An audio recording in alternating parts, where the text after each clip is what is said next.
Nah, ini persiapan yang kita lakukan untuk isolasi mandiri di rumah. Isolasi mandiri di rumah itu bisa dilakukan bila tanpa gejala dan gejala ringan. Gejala ringan itu apa sih? Sebetulnya makanya kita kalau isolasi mandiri itu sebaiknya punya alat ukur seperti oksimetri ya untuk mengukur kadar O2 kita dalam darah. Jadi jika di bawah 95 itu harus segera ke rumah sakit. Kalau sudah sesak berarti sudah turun sekali, udah sekitar mungkin 85 atau 70-an itu udah sesak. Jadi sebetulnya kita pantau setiap hari itu, kita ukur suhu kita cek kadar O2 kita di tubuh, harus di atas 95, itu masih aman, 95 sampai 100 itu aman. Tapi kalau udah 95 ke bawah, sudah mulai turun ya. Seperti biasa kita perlengkapan pribadi kita sendiri, sebaiknya kalau isolasi, kalau memang tidak memungkinkan berpisah dengan anggota keluarga, misalnya di rumah tuh kamar ada 3 misalnya gitu. Yang positif memang dia kamarnya sendiri. Dipisahkan semua alat pribadinya seperti piring, gelas, sendok, dia sendiri. Nggak boleh bareng sama yang lain. Handuk dia sendiri. Nah, kalau misalnya kamar mandi cuman ada 1 di rumah, ya wayahna kalau misalnya yang positif mau keluar, berarti yang lain masuk kamar dulu gitu.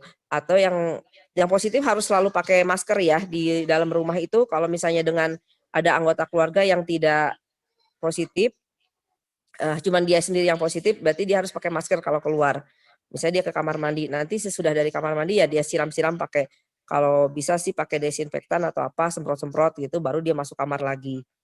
Ya wayahnya seperti itulah dikondisikan. Tapi kalau memang ada tempat ya sebaiknya memang isolasi sendiri, memang betul sendirian gitu, biar nggak menularkan ke yang lain. Oke, selanjutnya. Tetap tinggal di rumah selama masa isolasi, misalnya saya nggak ada gejala, tapi saya mau ke ATM dulu, nggak bisa, tetap di rumah. Jadi biarpun tidak ada gejala, tetap diam di rumah. Karena 10 hari itu masa penularannya. Biarpun kita tidak ada gejala, tapi kita ketemu orang, orang bisa ada gejala. Terus selalu melaksanakan 5M sekarang, menggunakan kamar mandi terpisah sudah tadi ya, selalu berjemur dan olahraga, ibadah dan berdoa harus itu, melakukan hobi yang disenangi. Misalnya seperti apa sih bercocok, misalnya di rumah ada taman kecil, ya itulah bikin di pot-pot gitu tanaman. Pokoknya melakukan hobi harus, intinya harus bahagia, nggak boleh stres. Karena kalau stres itu betul imun kita langsung turun. Jadi kita nggak enak makan, nggak mau ngapa-ngapain deh. Tapi kalau misalnya kitanya selalu bahagia, ridho, ikhlas sama yang ditetapkan oleh Allah, insya Allah kitanya imunnya juga bagus, makan kita juga harus bagus. Jadi cepat pemulihannya. Yang tadinya cuma sakit kepala sehari 2 hari, hari ketiga, hari keempat udah enak. Oke, selanjutnya. Pola makan harus teratur, pola tidur itu harus cukup. Karena kalau kurang tidur memang kerasa drop-nya. Sayur dan buah-buahan, kalau yang memang punya obat rutin harus selalu konsumsi itu. Vitamin C, vitamin B, vitamin D. Waktu saya kemarin isoman itu kebetulan saya memang punya diabetes juga. Jadi saya tetap dikasih sama dokter spesialis penyakit dalamnya memang azitromisin, ada antibiotik dan antivirus oseltamivir. Biarpun gejala saya ringan, tapi saya tetap harus minum itu.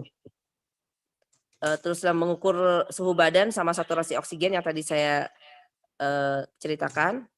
Dan biasanya puskesmas nanti akan memantau kita. Setiap hari nanya di WA itu, apa yang kita rasa saat sekarang ini, setiap hari itu selalu ditanya, apakah ada sesak atau apa, kalau ada sesak cepat lapor. Karena itu nanti dirujuk sama puskesmas, ada ininya, ada aplikasinya. Oke, selanjutnya. Nah, kita bisa tetap berkomunikasi dengan anggota keluarga, bisa dengan WA call mungkin ya, dengan telepon. Nah, ini mencuci alat makan sama mencuci baju sendiri, spray juga kita ganti, buka jendela kamar, ventilasi tetap harus bagus ya. Kita harus sering-sering semprot gagang pintu pakai desinfektan. Oke, next. Nah, yang nggak boleh dilakukan makan bersama dengan anggota keluarga dalam satu meja. Misalnya ada keluarga kita yang tidak positif, tapi kita makan bareng-bareng satu meja, itu nggak bisa. Berkumpul bersama anggota keluarga lain tanpa menggunakan masker nggak bisa. Pokoknya keluar dari kamar atau rumah dalam kondisi mendesak boleh, misalnya ke rumah sakit atau ke puskesmas atau ke klinik. Misalnya ada yang dirasa kok makin sesak atau gimana, itu boleh.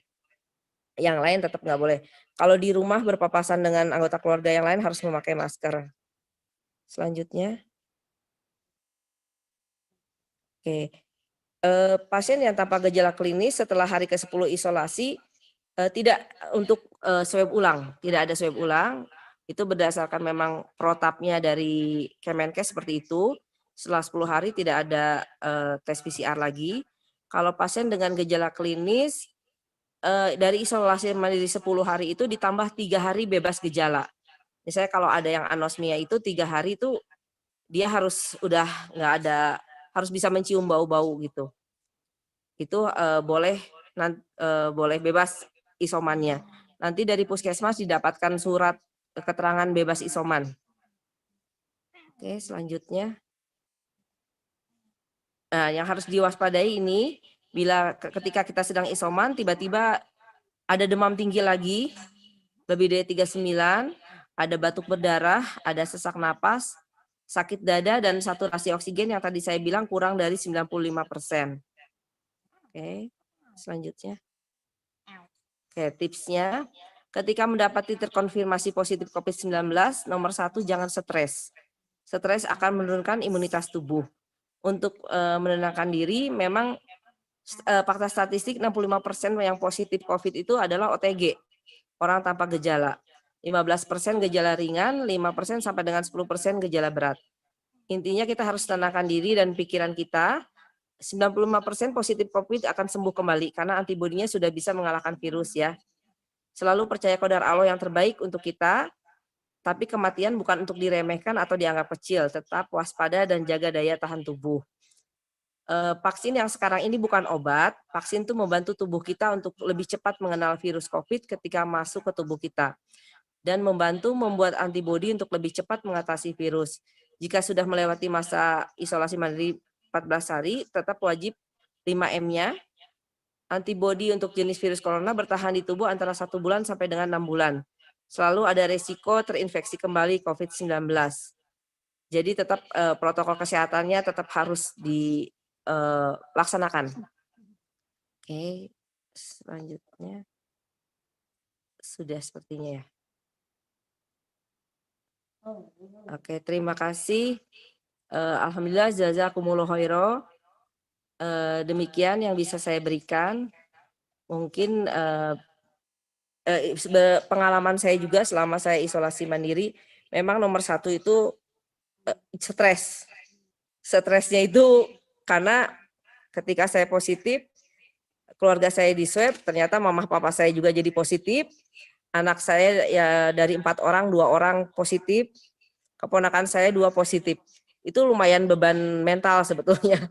Karena takut ini gimana mama, gimana papa, karena mereka kan punya penyakit bawaan. Alhamdulillah kita semua melewati dengan aman, lancar. Saya selalu memantau mama dan papa juga. Alhamdulillah juga ada bantuan dari Dokter Ridwan dan pengurus-pengurus di sini semua. Sekarang semua sudah penyintas COVID ya sekarang. Ya mungkin begitu saja. Assalamualaikum warahmatullahi wabarakatuh.